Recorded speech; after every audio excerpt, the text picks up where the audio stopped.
Hello, good morning student. How are you all fine? In last lecture we had completed multiple images.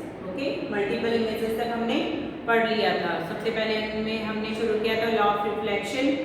Then after reflected light can be reflected again. Formation of the multiple images. All topics we had completed. ठीक है, अब हम एक new topic पे आते हैं हमारे, यानी रिफ्लेक्शन की अब तक हमने पढ़ ली. अब उस रिफ्लेक्शन को देखने के लिए जो हमारा बॉडी ऑर्गन में, हमारे बॉडी में कौन सा ऑर्गन प्रेजेंट है जो विजिबल होने में किसी भी चीज़ को सक्षम बनाता है, किससे हम देख पाते हैं. ओके, फर्स्ट उससे पहले मैं आपको कुछ बताना चाहूँगी. एक example, sunlight. Sunlight is white और कलर्ड. माइंड में आपके क्वेश्चन आता होगा कि कई बार क्या होता है, सनलाइट जो होती है हम देख रहे हैं तो वाइट दिखती है, कई बार कैसे दिखती है, कलरफुल भी दिखती है. तो वाइट कलर जो होता है, white colour is a mixture of the 7 colour. White colour में ही क्या होता है, 7 कलर मिक्सअप होते हैं, मिक्स होते हैं, इसलिए वो हमें कैसे दिखाई देते हैं, कलरफुल भी दिखाई देती है. इसका एग्जाम्पल आपने लास्ट क्लास में पढ़ा होगा, प्रिज्म वाला एक्सपेरिमेंट. जैसे प्रिज्म में हम टॉर्च लाइट डालते हैं तो प्रिज्म में से रिफ्लेक्ट होकर के वो हमें डिफरेंट कलर में फॉर्म होती हुई दिखती है. इसके अलावा नेक्स्ट एग्जांपल भी, एक्सपेरिमेंट भी किया होगा रेनबो वाला भी आपने देखा होगा कि रेनबो जो होता है जब फॉर्म होता है तो उसमें भी डिफरेंट कलर शो होते हैं. तो ये एक्सपेरिमेंट क्या प्रूव करते हैं. या फिर एक न्यूटन डिस्क वाला भी एक्सपेरिमेंट है, एक डिस्क बनानी है, उसमें 7 कलर करने हैं, 7 कलर को और जब उसको रोटेट करवाया जाएगा तो वो 7 कलर कैसे दिखते हैं, वाइट कलर दिखते हैं. और ये 7 कलर का पैटर्न जो होता है वो क्या होता है, विबग्योर. कैसा पैटर्न होता है, VIBGYOR. V for I violet, indigo, blue, green, yellow, orange और रेड. इस सीक्वेंस में हमें ये कलर दिखाई देते हैं. ठीक है, तो हम ऐसा कह सकते हैं कि white colour is not only a white colour, it is a mixture of the 7 colour. Okay, अब नेक्स्ट टॉपिक आता है what is inside our eyes. हमारी आईज के अंदर क्या है. हमारी आईज जो है सबसे बाहरी पार्ट जो होता है, जब स्किन वाला पार्ट जो होता है काफी स्मूथ सॉफ्ट स्किन होती है हमारी यहाँ की सबसे.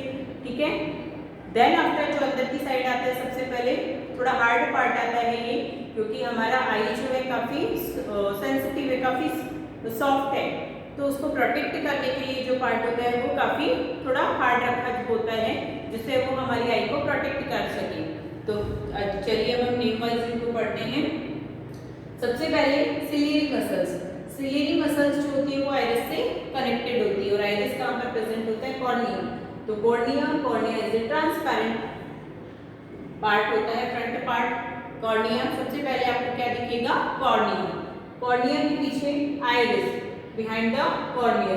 और आइरिस के साथ ही क्या अटैच होती है, सिलियरी मसल्स अटैच होती हैं. जैसे ही हम डिम लाइट और ब्राइट लाइट में जाते हैं आपको कुछ डिफरेंस, ये जो आइरिस होता है वो कॉन्ट्रैक्ट होता है और वापस अपने रिलैक्स होता है, तो वापस अपनी पोजीशन में आता है. तो जैसे हम डिम लाइट में और अचानक से ब्राइट लाइट में जाएंगे तो क्या होगा, अचानक से ब्राइट लाइट में जाते हैं तो ये आइरिस की साइज जो होती है वो पहले कॉन्ट्रैक्ट हो जाती है, वापस रिलैक्स हो जाती है, यानी वापस अपनी साइज में आ जाता है. ठीक है, तो इस तरह से ये वर्क करता है. लेंस, लेंस के ऊपर यहाँ पर लेंस प्रेजेंट होता है जो देखने का फंक्शन करता है. अब हाउ, या हम लिख सकते हैं फंक्शन ऑफ आई. कैसे, आई पर हम अपनी इमेज देखते हैं, फंक्शन ऑफ आई. इस तरह से वर्क होता है आई के अंदर. तो हम देखेंगे सबसे पहले लेंस. लेंस के ऊपर कोई भी रेस जो होती है वो फॉल होती है. मान लीजिए लेंस के ऊपर ये रेस फॉल हुई, ये लेंस से होते हुए हमारा स्ट्रक्चर इस तरह से मान लिया. ठीक है, ये लेंस से होते हुए डायरेक्ट यहाँ पर फॉल होती है. ये क्या है, रेटिना. ठीक है, रेटिना के ऊपर फॉल होगी. यहाँ पर क्या प्रेजेंट होती है, ऑप्टिक नर्व प्रेजेंट होती है. ऑप्टिक नर्व, ये ऑप्टिक नर्व क्या करते हैं, सीधे मैसेज सेंड करती है. ये भी 2 टाइप की होती है, यहाँ पर भी बता देती हूँ आपको, कॉन्स एंड रोड्स.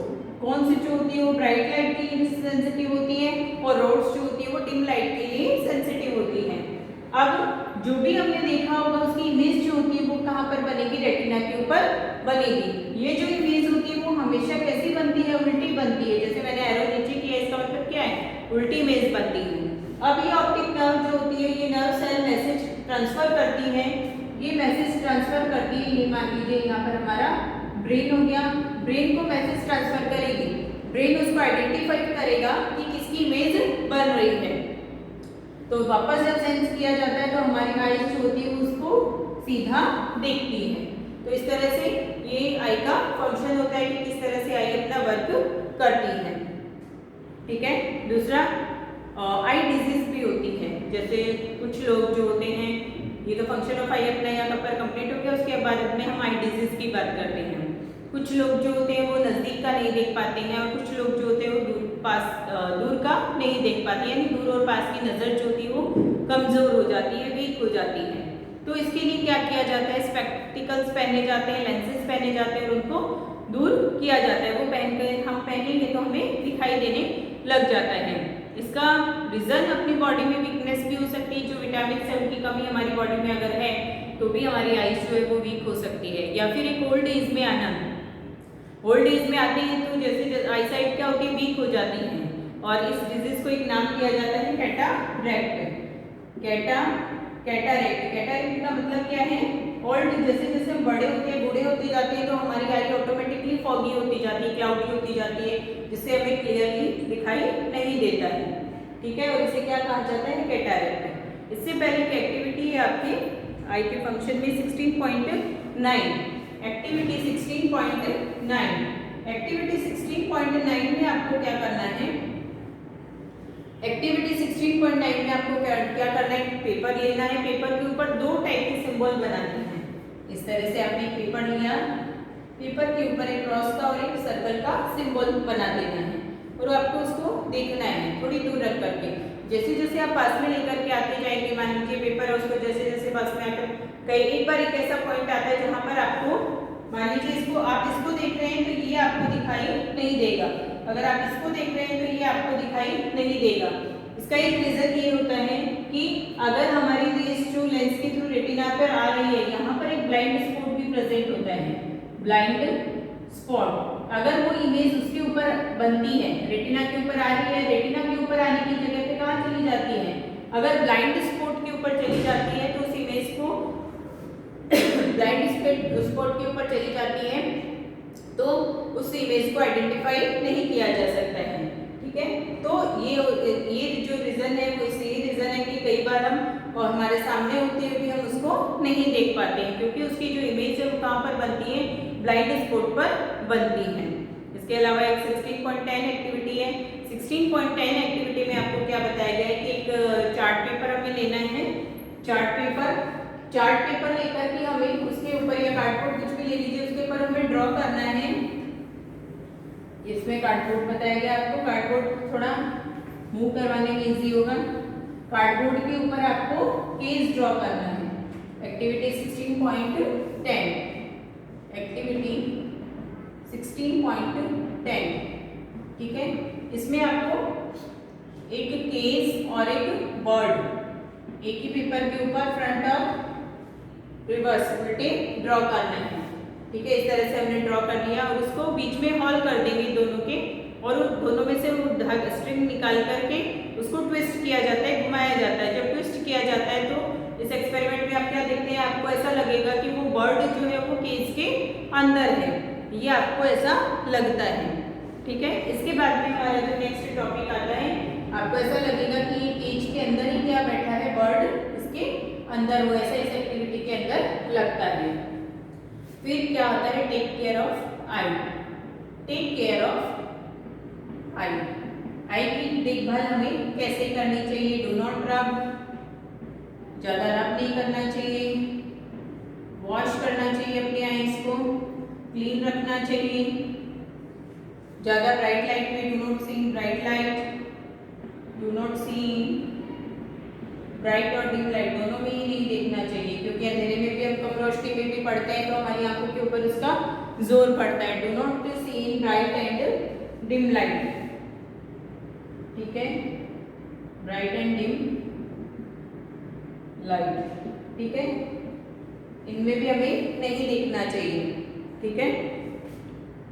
अगर आपको डॉक्टर से आपने चेकअप किया है और डॉक्टर ने आपको एडवाइस दी है स्पेक्टिकल्स पहनने की, तो वो भी आपको फॉलो करनी चाहिए, स्पेक्टिकल्स पहनने चाहिए। वरना आप देख नहीं पा रहे हो, कंटिन्यूस विदाउट स्पेक्टिकल्स आप रीडिंग कर रहे हो, जो भी अपना काम कर रहे हो, स्टडी कर रहे हो, तो आपकी आंखों के ऊपर इसका इफेक्ट होता है, ठीक है। और जितनी एक डिस्टेंस होती है जनरली कितनी होती है, 25 सेंटीमीटर। 25 सेंटीमीटर का अगर हमें दिखाई देता है तो हम क्या कह सकते हैं कि हमारी आई साइट क्या है, अच्छी है, ठीक है। तो स्टूडेंट आज का टॉपिक इतना ही, यहाँ तक आपको रीड करेंगे, ओके। Okay students, bye.